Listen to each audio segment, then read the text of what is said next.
I'm Dan from Open Source Yoga.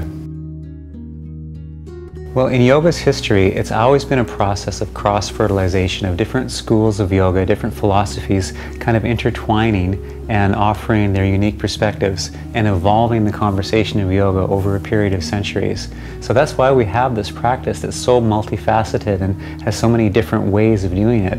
And when it got to the West, with our ideas of property ownership and the ideas of intellectual property, we're starting to get brands of yoga with people starting to actually protect a process or a practice that has always been open source. It's always been free to the people who are interested in learning it. So open source yoga is a way of looking at the source of yoga, which is really our innate wisdom, our innate human abilities. Every time you take a conscious breath or you stretch your arms up, you're doing a form of yoga. You're trying to reconnect with your body.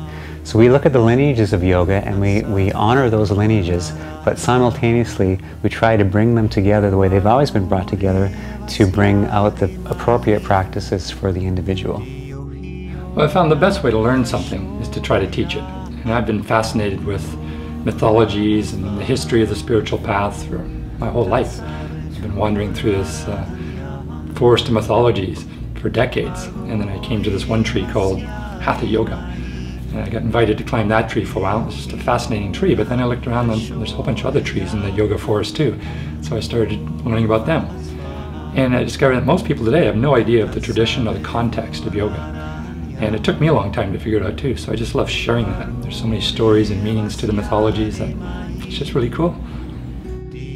Teaching restorative yoga, I think it was that I see that people have a lot of stress, and that the restorative yoga can ease that. And people come to class very tight and very clenched muscles, and they leave relaxed. And you can see that you've just kind of eased their day a little, and hopefully they go home and sleep better.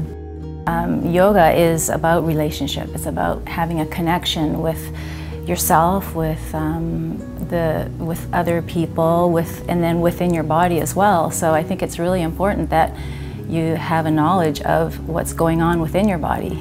For me, teaching Ayurveda actually is all about play. It's all about using the principles and practices of Ayurveda and finding ways to inspire others to basically connect with their own innate healing potential. It's a new thing to start to articulate how to move in your body, and then how to encourage someone else to move in their body. What are they supposed to feel, and how am I supposed to see?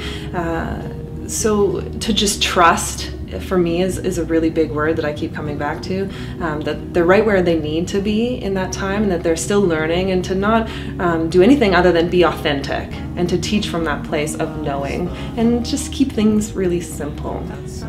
The Sanskrit word kula and community, I think we've developed just an amazing community here. Made so many friends. It's such an environment, and I want to come back every weekend, so I think that's really nice. And we've really developed some good friendships. It's kind of like being back in university again. Everybody gets really tight really quickly. There's a ton of support. We've all been practicing teaching in front of each other, and there's been nerves, of course, because we all want to do our best, but it really feels like everyone's on your side and just rooting for you and wanting you to do well. So we're having a wonderful, great sort of family-like time together. Teaching yoga is a really interesting thing. Being able to help people with their bodies and help them open up on physical levels as well as deeper psychological levels is really fascinating to watch. And it's always a challenge. You really never know who you're going to teach that day, who's going to come in.